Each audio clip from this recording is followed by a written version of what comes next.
Before we jump into today's episode, I literally just finished recording it. It's 2:31 a.m. on June 19th, 2020, and I realized something as I was getting ready to go to sleep. I talk about how there was transgender deaths this week by police, by other suspects that may not be police officers, but I did not say their name. Now, my intent of not saying their name had absolutely nothing to do with the fact that I don't care about these men, women, and non-binary people who died tragically. It was my laziness that didn't stop me from stopping this particular podcast or pausing it just to find out what their names were. So I'm going to say their names right now. And as we go into the episode, understand that it'll all come together. But my deepest apologies for my disrespect to these victims. It doesn't matter what my intent was. The end effect is that it was disrespectful for me to not take a moment to figure out who it was. Also, I know that there were more people that have died.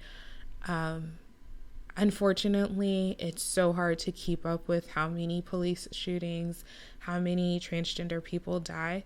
One, because it's underreported, but also it's happening faster than it needs to, and it doesn't need to at all. So one is too fast, it's too much.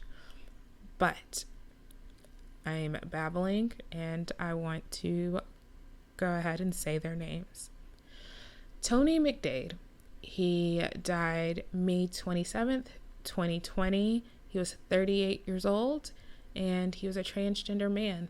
He was fatally shot at an apartment complex in Tallahassee by an officer who worked for the Tallahassee Police Department. There were 2 Black trans women who were murdered June 12th, 2020. One was Dominique Fells. She was of Philadelphia, Pennsylvania. And Rhea Milton was the other one who was found dead in Liberty Township, Ohio. Again, there are definitely more transgender deaths that have happened, whether it's by cop, whether it's by some hateful person because of a hate crime. And we need to say their names. We need to say it louder. We need to protect our trans family because they're humans and their lives matter just as much as anyone else's. Well, hello everyone. This is Clarissa of FIVE12 FM, and I'm back. It is currently June 19th, 2020 at 12:22 a.m. And if you're watching this, my light just kind of decided to drop because I guess I didn't tighten the tripod enough. But you know what? It works. It's all good. So anyway, hi, how are you? And that's a real question. How are you? Because I'm not gonna lie, I'm a little bit overwhelmed. I have a lot of emotions. It's frustrating right now. I'm very angry. There's a lot of sadness. My depression has kicked up, of course, along with my anxiety, because they both play well together so greatly. And of course, it's been a long time since I've done a podcast. So of course, we all know in this time of 2020, we are still in a lockdown because of COVID. Well, let me take that back. Some of us have enough sense to be kind of in lockdown during COVID. Some people's governments, like mine, decide that money is better than protecting people's lives, so they've opened up everything in the middle of a pandemic. So yeah, COVID-19 is here and has not left, and I don't know if it will leave because we don't have leaders that believe in science. And that's been really rough over the last few months. I was working a full-time position with a company I really enjoyed, but because retail really took a hard hit during the shutdown, I no longer work for the company. So I have been freelancing and doing other projects here and there while being at home. Um, Being single without kids is also not the best, I've come to realize, as I'm sitting here in lockdown. But luckily, I got a bunny. I did. Got a bunny. His name is Bunny Anthojets. I call him Buns, which is apparently not a unique nickname for a rabbit. Again, if you're watching this and you see me kind of looking off to the side, this is his like hype time right now because rabbits sleep during the day. I'm recording at midnight, and so he is hyper and ready and wanting to run around and do all the things. He's in his large cage.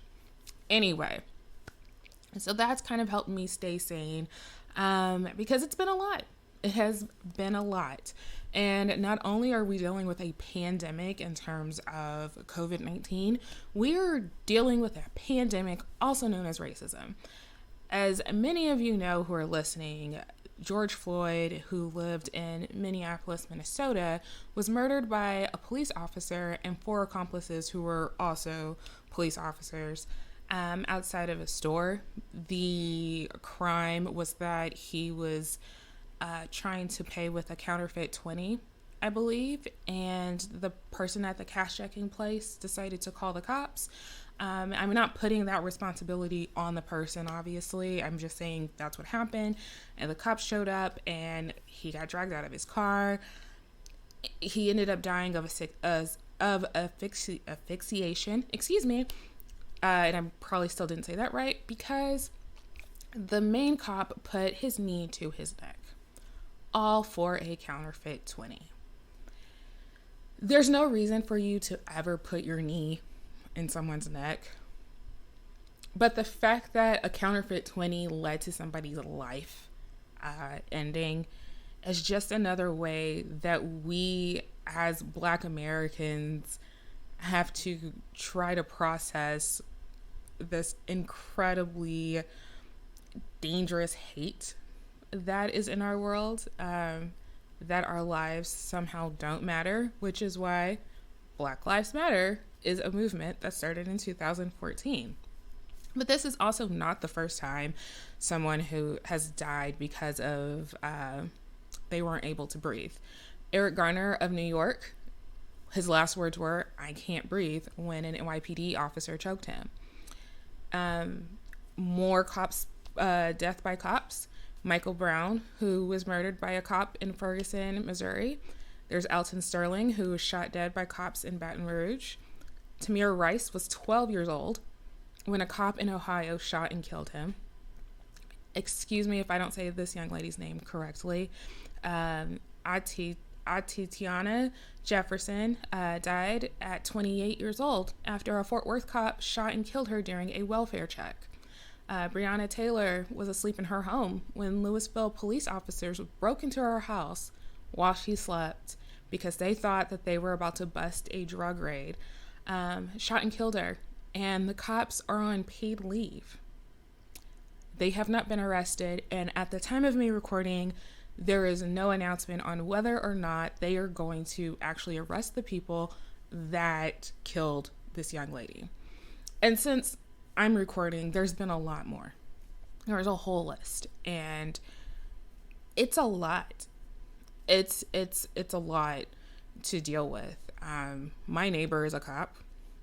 I've never had any real issues with him, but I do find myself being a little bit more scared to go outside. I was spray painting something one night, and I was just like, oh my God, what if he thinks I'm creating something, or, whatever else? Is he going to find a reason to come over and like bust through my door while I sleep? I definitely have anxiety. I have gained more anxiety when it comes to cops. I got pulled over for the first time ever for speeding and got a ticket. And I just remember, I know everyone says not all cops are bad cops, but here's the deal. if you are terrified of the police, you're not thinking, oh, this could be a good cop. You're thinking, oh shit, I'm about to become a hashtag. So continuing the story, I got pulled over, and the first thing I did was, okay, pull over into this church. Make sure you're in front of the door where people are going in and out. It was during a work day, so it wasn't like there was service, but there were still people working at the church. And then I put my phone on a recording, and I made sure my hands were out, and it was just, I have never said yes, sir, to anyone so many times in my life. You legitimately would have thought that I was talking to my slave master. I said yes, sir, so many times. I was terrified. I think I was terrified for the next 2 days. And I often think that like maybe I'm being dramatic by all of this, but then I look back at these situations where cops have killed people for no reason. And I'm not saying every single person was innocent. I mean, if you're paying with the counterfeit 20, maybe you can't come to the store again, but you should still be alive. There's no reason for you to die. At that point, when somebody's killed by a police officer, it doesn't really matter what the crime is, not because they should be allowed to do it, but if you stole a packet of bubble gum and you get shot and killed for it, the moral of the story is not to not steal a packet of bubble gum. It's why the heck is your first thought as a police officer to go from pay for this packet of bubble gum and like you can't come back to the store anymore? Why is it not that instead of, okay, you must die, 2 bullets in the back? And I think about the young man who died, and he fell asleep in a Wendy's, and then he took the taser from the police officer, and then the police officer shot him twice in the back. The other police officer held him down, and nobody sought medical attention. It's not the first time that people will take a taser from a cop or try to take a weapon from a cop. But what I've seen is that when white people have done it, they've been able to talk them down. So the ability, to me, is obviously there for you to be able to talk down these people, but you pick and choose who you want to talk down. And there's a whole thing that I can't really get into because I'm not super, super knowledgeable about this, but there's a podcast called Behind the Bastards. It is a really great podcast with Robert Evans. Him and another person are doing a series about how the police officers came to be, how they went from being slave patrols. And yes, that means people who were just random citizens patrolling the streets to make sure their slaves were, or all the slaves were inside by their curfew time. So the meaning when Black people hear, or when Black parents say, make sure you're in by the street lights, that comes from a whole slave kind of a thing back from slavery. But anyway, so they went from literally slave patrols to cops. There was no in between. It's not like they got better, and it's not like they changed what they were trained to do. It's literally the same tactics with higher and better technology. It is something that, for me anyway, is disgusting, but it's also kind of heartbreaking because you think that cops are supposed to be the good guys. It's what we're taught in school, that cops are supposed to be your friends. And then you get older and you realize like that's not necessarily true. And I'm not going to go into this whole details of like stories that I have with cops and everything else, because I think it's kind of a waste of time. But I do have stories where I tried. I told my friend yesterday, I was like, I tried with cops. And not in the sense that like, I'm not sitting here saying rage against the machine and like do something terrible to cops, but it makes me think about there has to be something done. And there's this movement about defunding and abolishing police departments and ICE. And I am 100% for it. Surprise, surprise. because I think that money, the millions of dollars that's going to police departments, should be going to community services, youth services, educational services, mental health services, etc. Because when you have money in those particular programs, you can actually see crime go down. I'm not going to get into it. Anyway, back to Behind the Bastards. There's a great series that's happening. They're unsure of how many episodes it is, but it's really good. It talks about slave patrols, talks about how the KKK were basically invited to be police officers and then modern day police officers. Really good if you want to know your history about it. If you are the spouse of a cop or someone in law enforcement, I'm not sitting here preaching to have any kind of violence bestowed upon them. I only want the history of all of this to be known, because I think we need to stop hiding behind this fake facade of like, oh, the police departments are just, or the police officers are just doing their job. Some of them are not. Some of them are, but some of them are not. And I've said this time and time again. Yes, there are some good police officers, but if those good police officers are silent during the microaggressions that they're having toward people they suspect are doing something wrong, if they are quiet during the times that they are outwardly doing something wrong and outwardly racist, and they're not stopping them, they're not reporting them, then really what's the point of you being a good cop? You're letting it happen. Your silence is encouraging that behavior to happen. So yeah, there are good cops, but right now it's very hard for us to see that. And if you've been at a protest wearing your mask, and you've been hit with rubber bullets or been gassed or anything else, how are you a good cop and you being okay with that? Nobody is stepping up and saying, hey, they have the right to protest. Just like we allowed these people to protest not wearing a mask, which I don't even want to get into. These people have the right to protest the way they're protesting. Anyway, I'm not going to get deep into that because I could and I want to so very badly. But there are a lot of things to cover with this, and I don't know if I'm going to keep this as a long episode for your 3-hour drive to Whereversville, or if I'm going to break this up. So usually I like to talk about pop culture first, kind of lighten the mood, but this is not that type of podcast, episode, series, etc. So I'm going to do pop culture, but we're going to talk about things with this, kind of on this topic. All right. So in pop culture news, a lot of people are suffering consequences for their actions. Look at there.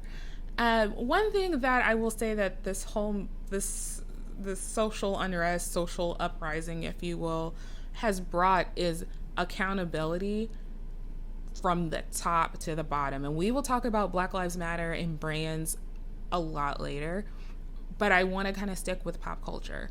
A lot of big media companies have come out and said, you know, we believe racism is wrong, Black Lives Matter, But then, of course, like you have Viacom, who never apologized to Janet Jackson for blacklisting her for being promoted because of the 2004 quote-unquote scandal, while Justin Timberlake was able to flourish and whatever during or after the situation. And if you don't know that story, quick story is after the whole 2004 Nipplegate, if you will, they were saying that Janet Jackson needed to beg for forgiveness. Justin Timberlake did that, threw Janet Jackson under the bus. Viacom, who owns BET, VH1, and MTV, blackballed her and said, basically, don't play any of her new music, don't help her promote her new albums. So if you notice, it rarely got played on MTV, VH1, or BET. Luckily, she's Janet Jackson. She's talented as heck. She's, you know, my queen. And she's still able to get by. But the previous owner or the current owner of CBS, which is tied to Viacom, was obsessed with trying to ruin her career. And that's kind of where we are with the Janet Jackson thing. So anyway, there's an actor on The Flash. He got fired. I can't remember his name because I don't watch The Flash, but he got fired because of some homophobic, racist tweets that came up from his past. That wasn't too long ago. But let's talk about what I do know. I watched a show called Vanderpump Rules, as we all know. And Vanderpump Rules really is just about a group of white, cisgendered heterosexuals, except for two who have come out as bisexual publicly. And they're a friend group and they have drama and it's just whatever. But they just finished their 8th season. Between seasons 6 and 7, there was one black girl. Out of the whole history of the show, there was one black girl who was a supporting cast member, if you will, and her name was Faith. She was friends with another cast member, Lala, who was really great at culturally appropriating, and ended up sleeping with one of the people, Jax, who was dating his now wife, Brittany, at the time. A mess. Anyway, between season 6 and 7, it was a plot line during season 6. Between 6 and 7, two of the other people on the show, Kristen and Stassi, decided that this person who was shown in the Daily Mail looked exactly like Faith, and the person that was in the Daily Mail was shown because she was grand theft auto and stealing and drugging a bunch of people. It was a mess. Instead of actually making it clear that happened, they were calling the LAPD on Faith. Faith had an alibi. It checked out. Luckily, nothing happened to her because we all know that police don't give a damn if you are innocent or not. If they bust into your place, they'll kill you. They'll leave and say, oops, my bad. So luckily, nothing like that happened to Faith. Jax and a couple of other people on the show lied, said that Faith, and by the way, I think I mentioned that Faith was black, but if I didn't, I'm here to reiterate that. Faith was in the military for about 4 years. She served, she got honorably discharged, but there was a rumor saying that she was AWOL from the military. And Stassi went on these podcasts and just said everything as if it were fact. And being AWOL is a serious deal in the military. If you are AWOL, you're not going on a reality television show, people. I have my Italian hands up for those who can't watch the video because it's so dumb. You're not going on a reality TV show if you're AWOL. It's just not going to happen. So they call the military police. The military police is like, nah, she's good. And again, luckily for Faith, nothing happened. And now, but they were kind of able to get away with it because as Faith was trying to tell the story when it happened 2 years ago, nobody really cared because she was the girl that Jack slept with to cheat on Brittany. Even though it's supposed to be 50-50, but then Jack's dad died, and then he used that as an excuse. I'm not being insensitive. Anybody that watches Vanderpump Rules understands why we kind of roll our eyes about that now. Anyway, so it came back up 2 years later because Faith was on a show, was doing an Instagram Live with one of her friends. And, excuse me. So sorry, you guys. Faith was doing an Instagram Live with one of her friends that was on another show on MTV. People were asking her in the comments about what happened and talk about your time on Vanderpump Rules. She did, and she retold the story. It finally picked up because of the social unrest that we're in now. And not only that, but Stassi has had her troubles because she posted a picture of her, Kristen, and another friend, Rachel, I believe, where she labeled herself as Nazi chic. She got in some trouble about it, but not too much, because after that she was able to release a book, be sponsored by a bunch of brands, etc., etc.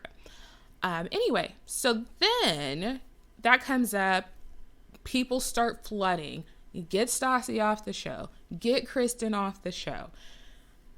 It becomes a mess. They contact the PR people, media people. I'm not going all the way into it, but basically any kind of representation that these women had were gone, because these brands who are putting their black square on Instagram saying that they're listening and whatever else, they have to match their words. They have to, if you're going to talk the talk, you have to walk the walk. And if you're keeping people, if you're paying influencers or representing people who have history of being racist, that's an issue. It definitely goes against everything that you claim to stand for. So yeah, so Stassi, who had the most to lose, lost a lot. Kristen and Stassi, along with Brett and Max, who had racist tweets that came up before, all four of them got fired from Vanderpump Rules.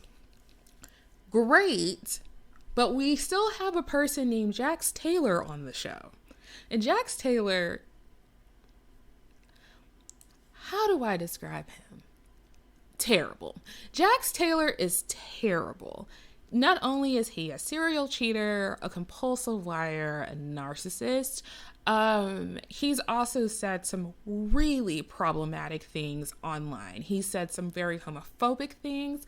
He said some very transphobic things. There was a transgender woman named Belly Lee who was on the show got introduced in season 6, had a plot line in season 7. The way they edited her was to make her look like a villain. I'm not even going into those great details about it, but all that to say is he said some very homophobic things to her, to the point that like she fell into a deep depression. And one of the things, I'm not going to go deep into it, but one of the things is there was a girls' night flyer or something going on, and she wasn't on the flyer, but everybody else was. And she felt like she did when she got rejected when she was younger, because she wasn't allowed to go to the all-girls sleepover. She had known since she was younger that she was transgender. And so it just kind of brought up those feelings again. But we weren't allowed to hear that story or that explanation, because the way that Bravo Evolution, which is the production company, cut it to make her look like a villain. And then she tried to explain on the reality show, and Lisa and everyone basically shut her down. So the whole show is problematic. But anyway, Jax Taylor has been transphobic, biphobic against Ariana, who is one of the people on the show that has publicly declared her bisexuality. And he said it more than once, not only online, but also on a Watch What Happens live show that comes on after a lot of like the Bravo shows, kind of like a late night talk show that Andy hosts. He's, like I said, he said some racist things about somebody's nose, which if you understand racism, whether it's a black person or it's a Jewish person, their nose has always... Racism is weird, so it's weird to explain this, but the nose has always been something that has been kind of the target for racism. So we don't talk about people's noses or physical features in a negative light, because there is racism behind it. Anyway, but he's still on the show. And from what I know, his sponsors haven't dropped him. And I don't know why. Look, I do believe that Stassi and Kristen should have been fired. 100%. I also believe that Max and Brett should have been fired. 100%. I also fully believe that Jax Taylor deserves to be fired. If we're firing people because of their actions, we can't keep one on, because you're not proving your point. You're just trying to appease us. I don't want to be appeased. There's nothing I gain from anybody getting fired from their job, But if you're going to talk your talk, you need to walk your walk. And having a couple of the cast members from the Real Housewives of Atlanta and Real Housewives of Potomac talk about racism is all well and great and good. But if you're not fixing the racist problem that's within your company, all this other stuff is just for show, right? So there's been a lot of other celebrities too, outside of Vanderpump Rules, that have kind of gotten the cancel culture, if you will. And we'll talk about cancel culture in a second, but have had brands pull their sponsorship from particular people. Lea Michele's another one. Quick story on Lea Michele. She's had this reputation of being not a nice person for a while. I think she's a talented singer. Acting, she's fine, but she's a very talented singer. But she had said, the senseless crimes of George Floyd, kind of the same messaging that everybody else had, and said that Black Lives Matter. An actress who was on the show, who was on Glee with her, retweeted her and said, "You remember when you made my life a living hell?" And then a couple of co-stars, people that have co-starred with her, either said, "Yep," or had like a drinking tea gif or whatever, gif, whatever, to kind of say, to co-sign, basically. And then people contacted HelloFresh, and they were like, "We don't stand for racism. She is no longer representing our brand." I was like, whoa. And here's the thing. People will say that cancel culture sucks. But I don't look at things like that as cancel culture. I look at it as consequences for your actions. You should not be rewarded for being racist. You should not be rewarded for being homophobic or transphobic or misogynistic. You should not be rewarded for being a bigot. Even though the President of the United States miraculously has, that should not be the norm.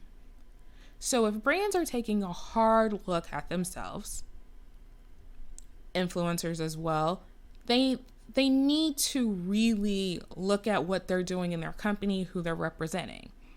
And again, there's a lot more that will probably come out by the time this episode comes out. I know there's some people from MTV that have been fired because of their racist past. But this also makes me wonder too, why did somebody have to have a knee to their neck and choke to death before you said, okay, we've got to take racism seriously now? Because not doing that in the beginning, not doing a background check, and then all of a sudden, because of public outcry, okay, we'll get rid of the racist now. That's weird. And it doesn't feel authentic. Not to me, a Black person. So, that's been some of the pop culture canceling, if you will, the consequences for their actions. And there's going to be a lot more. Candace Patton of The Flash has also called out the CW for paying their Black actresses lower than everybody else. And I am so sorry, I forgot the young lady's name, who's on Riverdale. She said the same thing, doesn't give her character depth. And that's the thing, is that that's not uncommon. That is not an uncommon thing that I've heard. I love the show Degrassi. I love Degrassi. It's probably one of my favorite guilty pleasures. But I remember hearing Andrea Lewis, who played Hazel, talk about the lack of storylines that she had on the show. And she did. If you look at her whole season, I think her only main focus on the episode was that she was Somalian and that she's Muslim, and she got attacked when she was Muslim, and she was ashamed, so she pretended to be Jamaican. She didn't really have a plot line, like an A plot after that, or like a main plot after that. She was just Jimmy's girlfriend, Paige's best friend, and that was it. She would suggest ideas. Nobody cared to really do anything with it. And there are a couple of other Black actresses on the show as well that got the same treatment. They were just the token Black person. And most of them were female. I mean, because if we know Aubrey Graham, okay, because I'm not calling him Drake when I talk about Degrassi. But Aubrey Graham, we know that he had many plot lines. He got shot and was in a wheelchair, you know? So all of this is very interesting because companies, brands, people are having to look at how they're handling racism and what they mean when they say Black Lives Matter. Are they telling the truth? Or are they just trying to stay in the good graces of people because we're now being more active? And here's the thing also with that. There's a lot of things. So I'm going to say here's the thing a lot. But here's another thing to think about. When you look at the protests that are happening globally, it's not just happening in Minneapolis. It's not just happening in California or New York. It's happening in Japan. If you know anything about the racist history of Japan against Black people, you understand why that is a shock to a lot of Black people. It's happening in the UK. It's happening in Vancouver. It's happening in France, Australia, New Zealand. It is happening everywhere. And the crowds are so diverse. You don't just have Black people and a sprinkle of white people. You have Black people, white people, Native Americans, Latinos, all sorts of Asian persons, like men, women, non-binary. It's just a beautiful spectrum of diverse people in this protest. And a really great thing that I saw when doing some marketing research is that Generation Z and not Generation Y, but yes, Millennials and Generation Z really care about brands who care about society and social issues. So brands are kind of having to adapt and really take a stand on certain things, but we can also pick out and pull out who's telling the truth and who's not. Who's just saying stuff just to say it and who's not. So like Ben & Jerry's. Ben & Jerry's, their ice cream is expensive. Very expensive. But I will buy from Ben & Jerry's. I will invest. I will set aside some money in savings, and I will get Ben & Jerry's because they hire people who just came out of prison, a livable wage, $16 an hour, which is a whole lot more than most ex-prisoners get. They have always talked about dismantling white supremacy. They have always been about pro-immigration. They have always just been a very progressive company. So when they talk about Black Lives Matter, nobody really bats an eyelash in like a shock or disbelief because they've always been about that talk. It didn't have to take a pandemic plus another police brutality situation for people to say, for them to say what they need to say and say Black Lives Matter. They've always said Black Lives Matter, right? Nike's another one where it's kind of 50-50 for me because a lot of Black people do buy Nike. A lot of the athletes they sponsor are Black, but also they didn't have to take the chance with Colin Kaepernick whenever they did the ad spot for him. So I believe they mean it. And again, Nike is one of those also problematic companies where we can list a whole list of things to go, I don't know. But I do believe that Nike tries. And I hope that Nike gets the things that are not great. I really root for Nike to get better. Because I do actually think they mean it. And like they just made Juneteenth a paid holiday. So Juneteenth is the celebration of when slaves in Texas were free 2 years after the Emancipation Proclamation. If I can give a very brief history on that real quick, and if I'm wrong and messy, I promise I will clean it up later. The Emancipation Proclamation, when signed, only said that the slaves that were free, the slaves in the Confederacy, in the Confederate States were freed. Abraham Lincoln did not have the power to make all of the slaves free. So if you were kind of bordering the Confederate States, you weren't really free. So 2 years later, a general whose name escapes me, and I am sorry about that, told people of Galveston Bay, like, you're free. And so they created the holiday Juneteenth, which is today, June 19th, to celebrate their freedom of being a slave. We all know that just meant that eventually Jim Crow would come along, and then you have redlining and whatever else. But that's the little history of Juneteenth for right now. And so there are companies that are trying to do right, and they're still learning. But I do understand the hesitation of why people don't believe certain companies.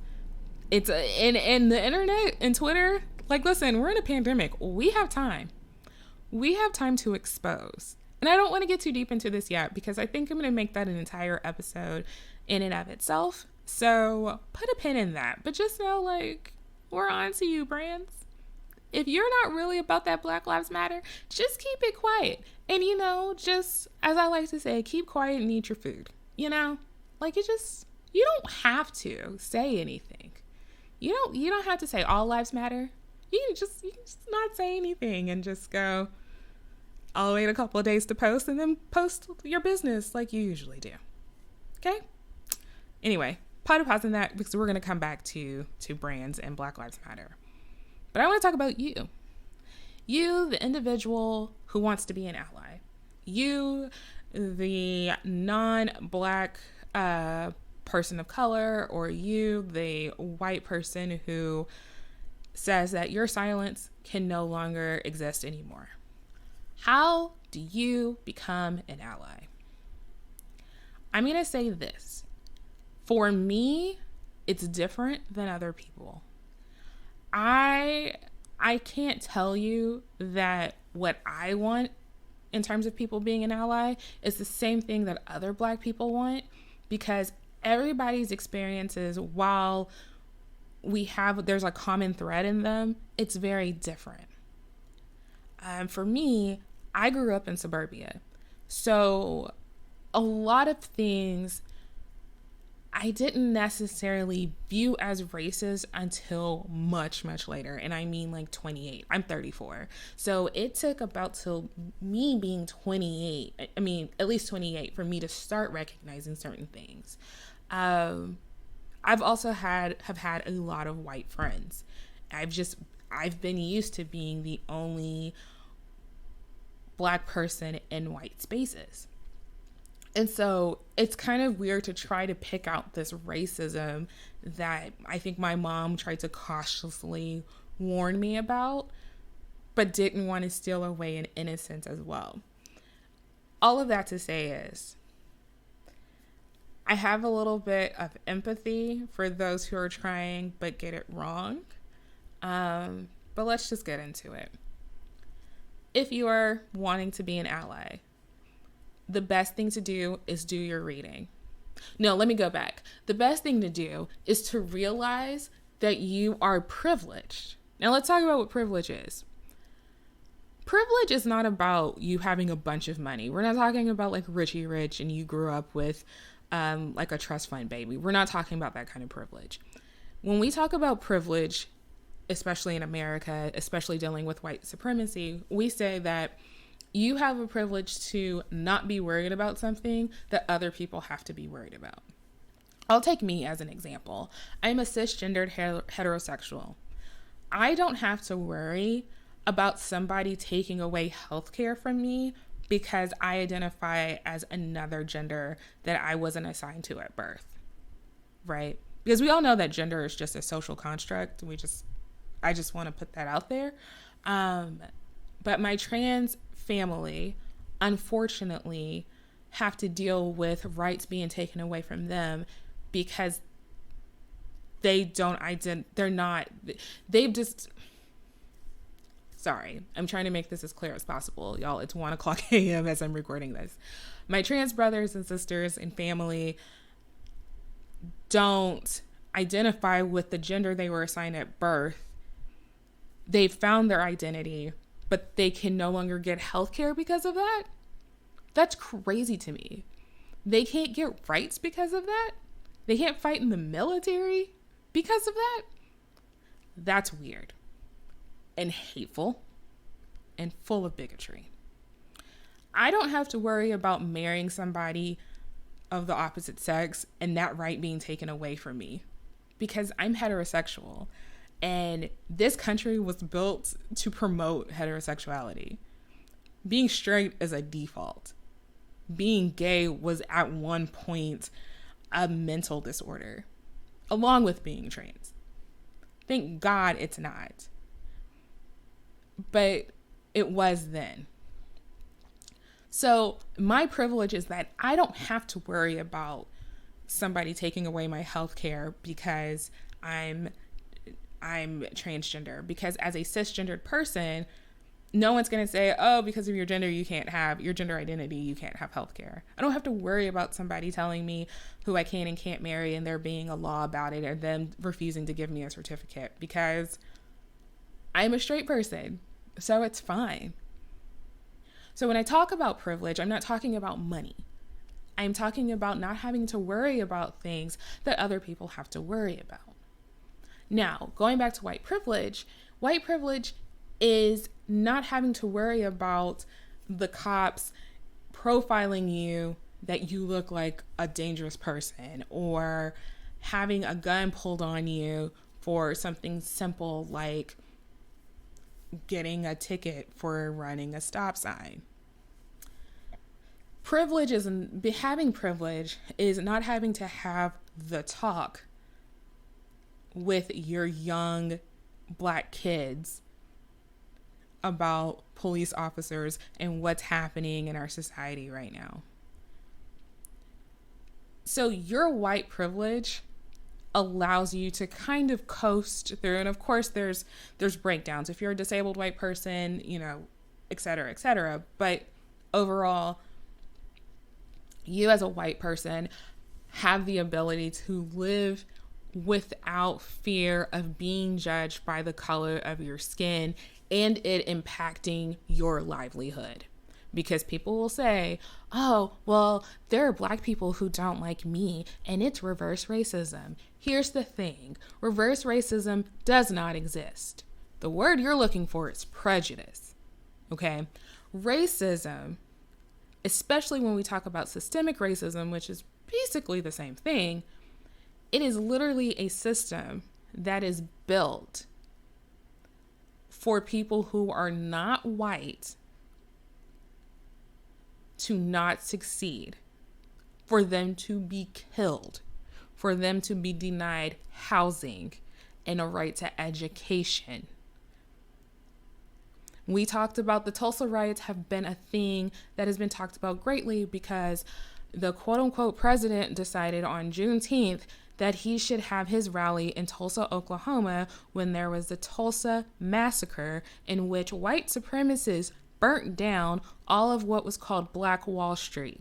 Literally because Black people decided to make better for their lives. These white supremacists came into their town, killed people, burned people down, burned people's businesses to the ground, and to make it better, quote unquote, they had postcards that they would sell in gift shops of Black people and Black businesses burnt or beaten or dead. That is systemic racism. Okay? Black people are not going into white towns and burning everything down and preventing you from being in education and just having the ability to live. So, there's no such thing as reverse racism. Get that out of your head. If you are listening to this and you're like, oh, but someone's been racist to me. No, they have not. And I'm not saying being prejudiced is okay, but I will say this. If you look at society and you look at how things have been over the last 400 years at least, there are probably Black people who are not too keen on white people. And that's just the truth of the matter. That is just something that you have to accept. That it's not you. You, the person, didn't do anything. But they're not looking at you, the person. They are looking at you, the skin color. And I'm not saying it's right, but I'm saying I empathize. Because again, if I go back to the whole cop thing, there are probably really great, amazing cops out there. I'm not doing the Cupid shuffle with them. I'm not going to ask them to march with us. But I mean, I'm sure you're good and you do your job and you go home and you eat your food and mind your business. But when I see a cop, I don't think that. I never think that. When I see a cop, I think they're all bad. And that's not fair to that cop. But I'm not thinking about your feelings. I'm thinking about my anxiety. All I'm thinking is, please don't let me be a hashtag, and please don't have Sean King exploit my name if I become a hashtag. I'm saying it publicly. Sean King cannot have my name he can't say my name ever. Anyway. So understand that you have white privilege, white people. Now, it's not your fault that black people were slaves. Okay, if you were alive, if you're alive right now at this moment listening to this podcast, it's not your fault that white people owned slaves. It's not. I don't want you to apologize for slavery. I don't want you to apologize for being white. Just like I can't help being born black, you can't help being born white. I'm not mad at you for existing. This is what I do want you to do. Take that privilege that you have, and you use it to help elevate the voices of those who have been speaking and being ignored. That is what you do with your privilege. And I'm going to go back to the example of being of my transgender family. As a cisgendered person, I can go, that's terrible what's happening to them, and move on. Or I can vocalize and say, no, this is terrible. What the heck is your problem? They're human beings just like the rest of us. We all deserve rights. And I can speak up for my trans sisters who have died, who have been murdered. I can speak up for them and say that you need to investigate their crimes that happened against them. You need to do better. Everyone needs to do better. We all need to do better by protecting them. That's what I can say, and that's what I will do with my voice as a cisgendered person, because I care about that person next to me. I care about their life. Their life is not any less valuable than anyone else. Their lives matter. And if we're going to do the speaking of mattering, I know that all lives matter, okay? And I'm only saying this one other time. All lives cannot matter until Black lives matter. All lives cannot matter until immigrant lives matter.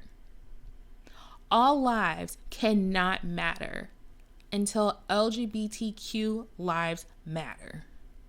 So you can say all lives matter all you want to, but it is null and void because you don't care about anyone else but your white live self, if you're saying that.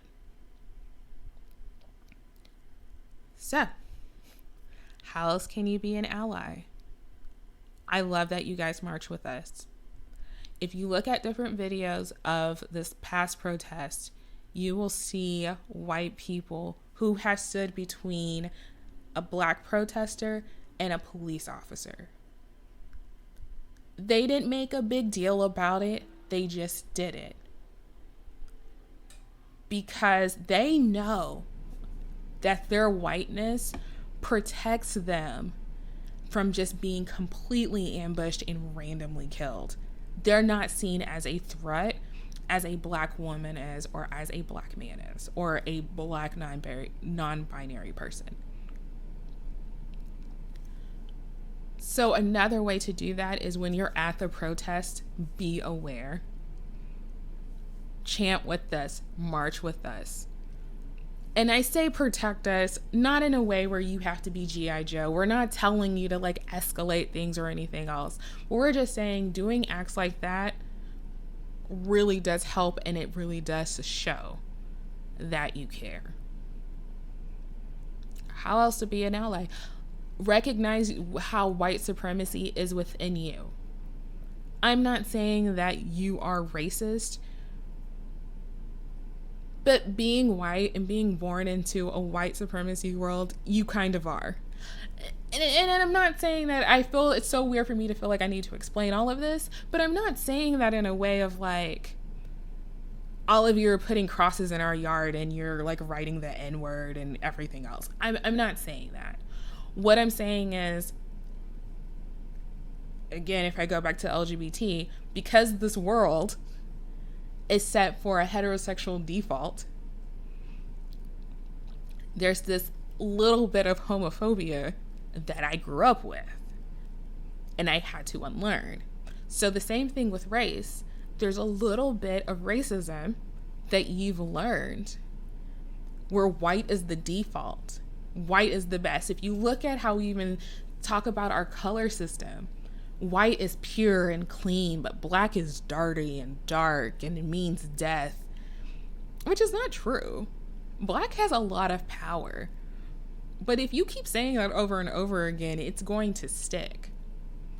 So we have to kind of reverse those things that we've learned, right? We have to unlearn what we have learned. So that's another thing that you can do as a white person, is just know that and recognize that white supremacy is within you and you have to dismantle it. And you have to do some work. And if that means writing down like some racist stuff you probably did and recognizing that it was racist, then do that. Do whatever it takes, but make sure you recognize it. If you've been silent, ask yourself why you've been silent. Because some people do have the thought of, well, if you just did the right thing, then you wouldn't be killed. But that people have done the right thing and they were killed. Maybe you were just scared. You didn't want to start controversy with your family or with your church pastor. And I get that. I understand that. You wanted to play middle of the road, devil's advocate. But let me tell you something. The devil never needed an advocate. Never needed him. Just saying. It's nowhere. So understanding, again, why you've been quiet, understanding your white supremacy or how white supremacy has lived inside of you, and recognizing your privilege are 3 great things to do to be an ally. 4, always, always, always keep learning. And when I say keep learning, follow activists who dedicate their lives to talking about racism, to talk about dismantling systemic racism. But know that not every Black person is dedicated to doing that. I'm not one of those people. I am doing this series. I am talking about it. It's part of my therapy. I just need to get it all out, get it all out of my system. This will always be here for reference. I'm not taking it down. But I'm not someone that wants to continuously talk about racism all the time. I am not that activist. But I can tell you, like Rachel Cargill, I can tell you some activists. I will actually link a whole list of people to talk to you that you can follow, that you can read, and basically learn about how racism plays a part in our society and what you can do to help dismantle it. Let's see. Activists. Oh, for your Black friends. Before you jump in to ask them a question or get advice, ask them how they're doing. Seriously. And I have to be better at telling my white friends, like, today is not the day for me to talk about this. Because sometimes I'll wake up and I'll just be in a terrible, like, no good mood. And I don't want to talk about anything that has to do with what's on the news. Right? Like, that's just an emotion I have. I get tired of it. Like, my brain, I literally physically get tired of it. My brain shuts down. I do want you guys, though, to work on asking, like, how are you? And if you feel like asking them a question and they don't really seem up to it, see if, and I'm not saying like Google is free to be a jerk. I'm just saying, see if Google is able to answer that question. Does that make sense? Like, I don't want anyone to think like, oh, Google is free. You can Google it and whatever, and it's fine.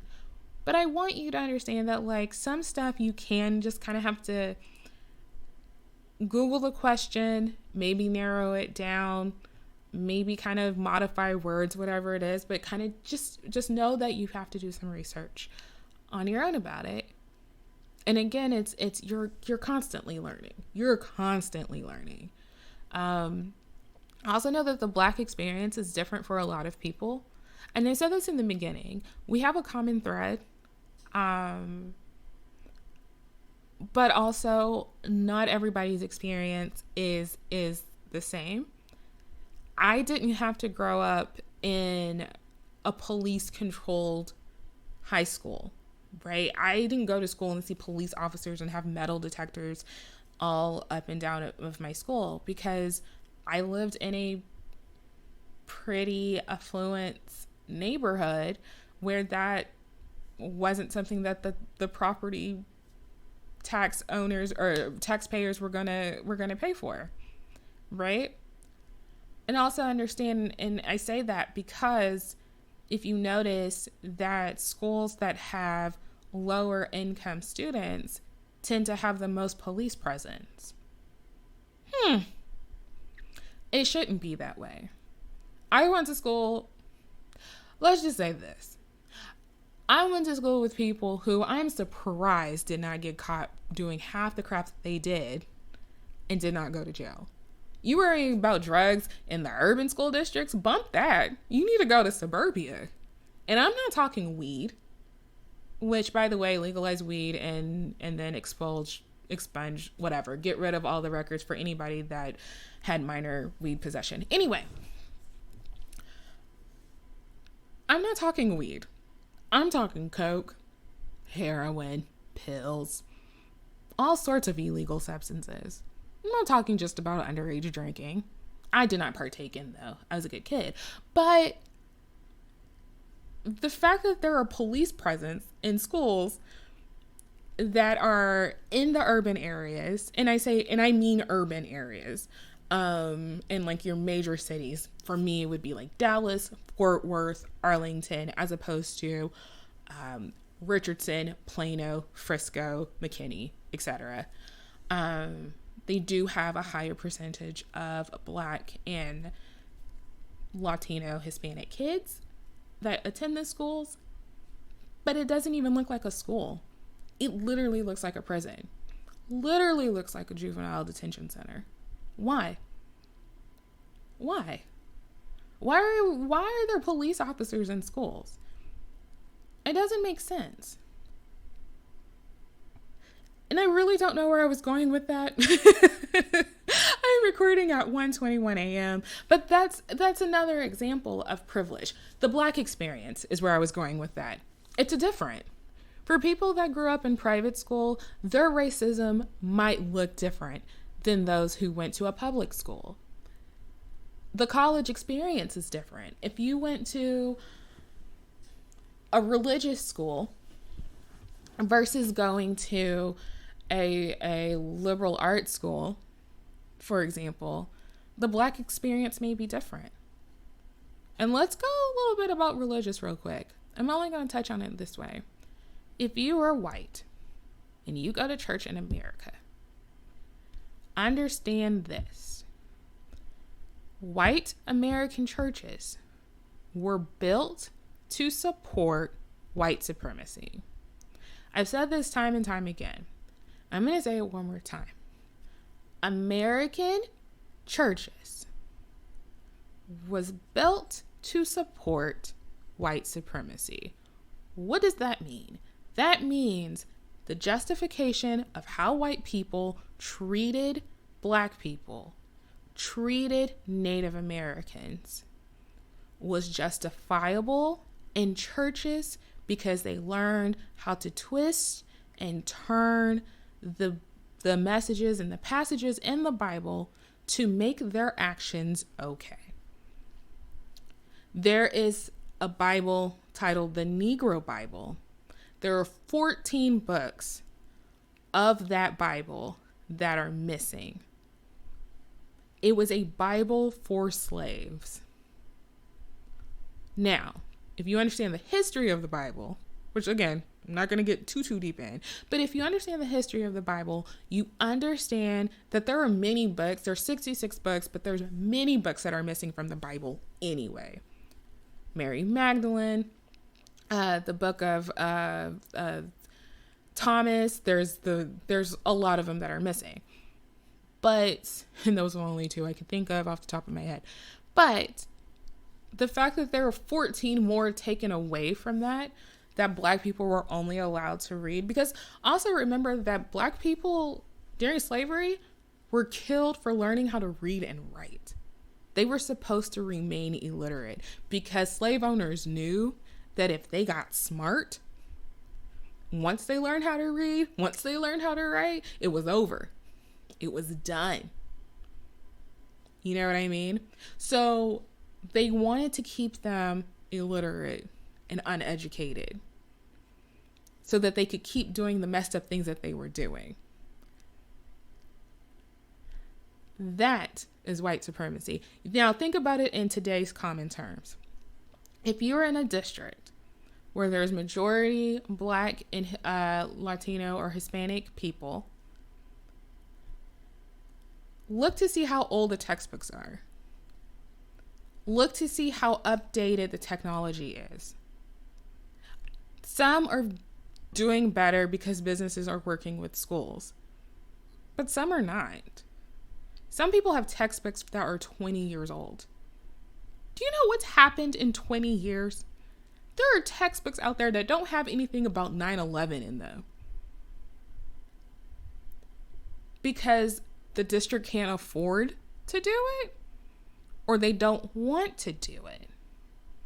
Keep that in mind. The educational opportunities for people in lower income neighborhoods, and I'm saying lower income, and I'm gonna circle around and put two and two together. But the educational opportunities for people in lower income neighborhoods is so low, because they want to keep the lower class from being able to excel and outshine the upper class. Because let me tell you something, as somebody that went to a school in a quote unquote privileged area, there are some dumb kids who literally got passed just because their mama and daddy knew the right person. I'm not saying any names, but I'm just saying. All that to say is, also recognize that racism and classism have a lot to do with each other. I am not saying that I'm not saying that every Black person is lower income. That's not what I'm saying. By no means. And I'm not saying that there are white people that are not lower class. By no means. But understand also that even if you look at the lower class, white people in the lower class have a higher chance of being able to be more successful than a Black person in their same income class or socioeconomic class. And also understand that just because somebody Black excels and becomes the CEO of a Fortune 500 company does not make their lives easier. Because at the end of the day, they're still Black. Because at the end of the day, no matter how hard we work, and Black women are the most educated women in America, period. We hold the most doctorate degrees, the most masters, the most bachelors, because we're getting more than one. I'm not saying that Black women are more superior than others, but here's my point. My point is that none of that matters if we happen to be in the quote unquote wrong neighborhood at the quote unquote wrong time. There's no police officer that's going to ask, what school did we go to? How many degrees do we have? And what our income intake is for the year. That's not how they determine if we're going to get arrested or not. They will literally look at the color of our skin and go, you're a threat. Bang, bang. And next thing you know, you're a hashtag. That's why I keep talking about white privilege. Because white people can excel, right? They can excel from their lower income, what have you, and they'll be fine. They're a success story. They are the look at this person. They did so great. Why can't you?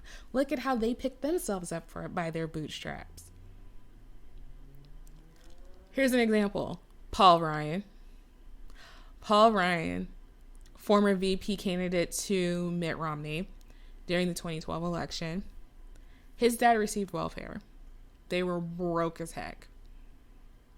They received welfare, all of the government assistance.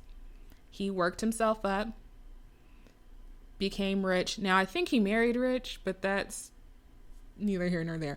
Became rich, became a politician, got money. Now he's over here trying to deny rights for other people, saying, pick yourself up by your bootstraps. We don't need welfare.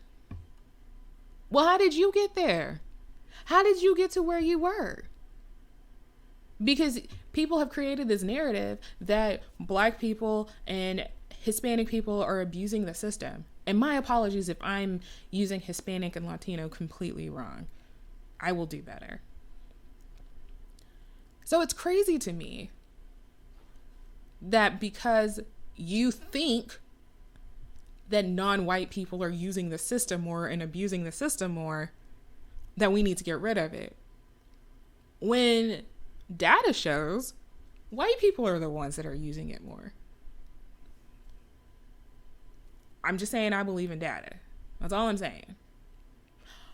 But all of that is to say, again, I was going from the Black experience. I kind of detoured. I'm sorry. This has been therapeutic for me. We haven't even talked about the brand, so that will be another episode. Anyway, white people who want to be allies understand a lot of things that you were taught and fed was fed with a racist agenda. Understand a lot of things that you were taught in school were either half truths or not the truth. You weren't taught Juneteenth. I was in Texas. We had to take Texas history. Okay? We had to take Texas history. We had to recite the Texas Pledge of Allegiance, and we had to learn the Texas song. I don't know either one to this day. But I'll tell you what we didn't have to learn about: Juneteenth. We learned about the Alamo, which I'm pretty sure we lost. But we didn't learn about Juneteenth. They pick and choose what they want you to know. And I don't blame teachers on this, because teachers barely get to make the decisions on what they teach. So respect to all of my teachers out there.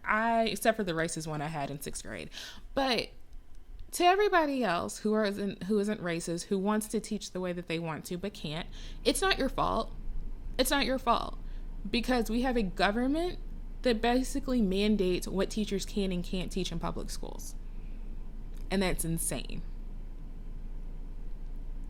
So for the people who are nurses, who are doctors, who want to help people, understand what is determined as healthy and not healthy was literally based off of a white man. I'm not making this up. These are things I learned in my late 20s. My late 20s. Martin Luther King, love him. But y'all, he was not about roses and like everybody holding hands singing Kumbaya. I also remember that white people killed Martin Luther King. You know, just put that out there. But Martin Luther King understood looting. He understood rioting. Now, was he going to participate in it? No. But when you hear about people saying, oh, Martin Luther King wouldn't appreciate rioting, he understood it. He said it's the voice of the people, paraphrasing, it's the voice of the unheard. Rioting is the voice of the unheard. Think about that. There's a really great clip that I'm going to play at the end of this, because I want people to understand the passion and the hurt and the pain behind it. She makes a really, really good point about why people loot or about why people riot. And again, I'm not sitting here creating an episode telling you to go out there and riot and loot. I personally couldn't do it. I personally could not just riot and start stuff. But if somebody does, I can't sit there and be mad at that, because I empathize. I empathize. Now, if somebody next to me started rioting, of course I'm going to be like, hey, I get it, but put it down. Put it down. But I understand. I'm not here to judge you.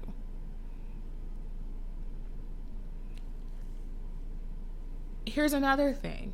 White people, if you're going to go protest with us, I've seen the majority of white people do this, but I'm just saying, for the few, stay with us. Do not escalate things. Don't throw things at cops. I'm not saying cops have been right in this entire situation. They definitely have not. I'm saying protest with us. Stay peaceful with us. Because the more that you try to elevate the situation, the worse that it gets for us. They don't look at you, Mr. White Boy, who's finally getting a chance to cause anarchy, and go, it's that white kid that's doing the thing. They're going to turn to the nearest black person and beat the hell out of them. And listen, like I said, this is not something that I'm saying everybody has done. I'm not saying that a bunch of white people have been completely crazy at the protest. Kind of follow our lead, though, on this. So we want a peaceful protest. Be peaceful with us. And I promise, even if we don't say it all the time, we do appreciate you. I appreciate all of my white friends who I've seen daily, not just within the last few weeks, but within the last few years, really try their best to be the best allies. I have a friend who has 2 kids now, and I was always afraid that when her oldest daughter was born, that she wouldn't know who this like black girl was and would be scared of me. But like, that's my little homie. She's 4 now. But that's my little homie. Their youngest daughter, who's 2. Is she 2? Oh my God. Is she 2 or 1? Anyway, the youngest daughter, these kids grow up so fast. The youngest daughter doesn't like anyone but her like mom and dad. So I don't take it offensively. But I see the parents try so hard to be as inclusive and to be as accepting and to speak up about things. And I think that's a generational thing. As millennials are becoming parents, they're teaching their children a lot younger, so they don't have that thing of like, I was today years old when I found out that the Statue of Liberty was supposed to be about freeing the slaves and was a black woman. Yeah, I found that out today too, or yesterday, whatever. Once you understand the way that America has built the country, we can learn how to change it within. We don't need y'all to stay silent. We need y'all to help us. And I'm going to say, straight people, we need to help our LGBTQ fam. Period. We have to be louder. We have to be louder for our immigrants. We have to be louder for our transgender people. And I know I said LGBTQ, but I want to save the transgender people as well. We ableists or able-bodied people, we have to be there for our disabled people. And I'm not talking about just physical. I'm also talking about the disabilities we can't see. We have to be there for them. We have to fight for them. Because again, this country is built, and it's weird to say as a minority that there are aspects of white supremacy that I benefit from, but being straight and cisgendered is part of white supremacy. And I benefit from that. And it's icky, because white supremacy is icky. As an able-bodied person, well, physically able-bodied person, it's icky that I don't have to worry about, is this ramp going to allow me to get into the door? Is the door wide enough for me to get into my home? That's crazy to me that there's no thought about this.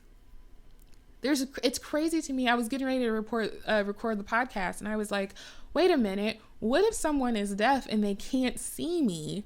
They can't hear me, but they're interested in what I have to say. Me, first of all, lucky you, because I don't really like my voice that much. But at least I can add captions. At least there's a video of me talking and they're able to, follow along. But I had to think about that last minute because I don't usually think about that with podcasts. And I don't video often, as you can probably tell if you're looking at this. So those are the things that I'm saying we have to do better for our people next to us, for the people that we don't know. We don't have to be in our little isolated bubble. So I'm going to close this out because I've been talking for a while and I'm thirsty and my rabbit is biting on his cage. But I would like for all of us to really think about our privilege and what we can do to help other people with our privilege. Like, I need to speak out more for my trans brothers and sisters and non-binary persons, especially those that have been killed, who the police don't even research. They don't look for what happened because there's not enough public interest. And I mean, that was actually word for word in the news. There was a trans woman that died and they weren't going to look for anything or open a case because the lack of public interest. I'm like, you're not going to do your freaking job because you think people don't care? First of all, how dare you? No one else can get away with doing that. Could you imagine me at a job and just being like, I'm not going to do it because no one cares? But also, this is a human being. How dare you? Someone's killed a human being. You're not going to open the case because you don't think anyone cares? And this is why I say defund the police. Not to start this battle cry. But what's the point in you getting more money for you not doing your job? That money could be going to mental health services that help de-escalate arguments or try to help out in domestic violence disputes. You don't want to do your job, then don't do your job. Go get another one. Go work at a grocery store or something. But how dare you sit there and say that? Okay, I'm sorry. That really frustrated me. But just think about your privilege and how you can help other people with your privilege. White allies, I say thank you. I'm going to say thank you. I'm not saying thank you so that you can stop where you are. You're not done. You're never going to be done, especially if you have children. You are not done by a long shot. Because there's going to be a time that they go to school and there's going to be some conflicting messages about what's right and what's wrong. Well, I heard at school this, or somebody at school told me that. And you're going to have to explain to them why that's wrong. Be ready. You're going to have the hard talk like our parents had the hard talk with us. That understand that certain things, even to joke about, aren't even funny. Do you know why Black people were scared of dogs for the longest time? Because slave patrols, KKK, police officers, whomever, would use dogs to attack us. Do you know why Black people were scared to swim? It's not because we didn't want to mess up our hair. It was because white people would literally pour bleach on us while we were in the swimming pool. So yeah, it's cute. Like, ha ha ha, I don't want to mess up my hair. Like, I don't want to mess up my hair. I just put bleach in my hair to make it blonde. I'm not messing up my hair. My hair would fall out. But there is racism behind these little jokes that people make. So also understand that too. I'm waving all over the place because this is such a complicated issue. It's very complicated to structure. But yeah, I want us all to think about our privilege. And I want us all to think about what we can do to be better allies to people who need it. But white people, I also challenge you to really look at how you're being an ally. And great for you posting things and retweeting things. But if you are in school, if you're a teacher in school, what can you do to accommodate your students better? How can you check your biases a little better? How can you, as somebody in the workforce, how can you help the fellow Black person or person of color in your workforce and make sure that they're not being discriminated against? Because I'll go about this later, but I've dealt with a microaggressive boss who was both toxic and racist. It's not fun. It's very lonesome. There were a lot of days I didn't want to go into work. Like, I prayed to be like critically injured enough in a car accident where I didn't have to go to work, but I could still be alive, you know? Which is terrible. There's no job that should make you feel that way. But find out ways to let the person in the room speak if they're not getting that chance to speak, because there's a good chance that the Black person in the room is not being able to speak. Again, this is a lot more complicated than I thought it was going to be. I'm kind of off the cuff with it. It's a lot of emotion, you know? It really is. It's a lot of emotion. Also, yes, support your Black friends. Support your Black friends in their businesses and stuff, because we're working hard too. I mean, everybody's working hard, but we're working hard too. Anyway, I'm going to close. We're going to hear the wonderful speech by the young lady whose name escapes me, but I will add it in. And I'm going to look at why my rabbit's staring at me now. Okay. Have a good night. We'll talk about brands and Black Lives Matter in the next episode. The video that we're going to hear, or the audio that you are going to hear, is from a screenwriter and an author by the name of Kimberly Latrice Jones. When she was out filming anti-police brutality and anti-racism protests with her friend David Jones, she explains why she agrees with the people looting and rioting. Again, I understand that your first thought is that why should you destroy your own neighborhood? And I don't think that that is the intent. The intent is not to destroy your own neighborhood. But people are tired. We've tried protesting peacefully. We kneeled on one knee and you told us to get up. We wore the shirts. You told us to take it off. We tried to talk about it at award shows and you told us to be quiet. What else is there to do? What else is there to do? So I will leave you with Kimberly Jones's amazing words about looting and rioting. And until next time. So I've been seeing a lot of things talking about people making commentary.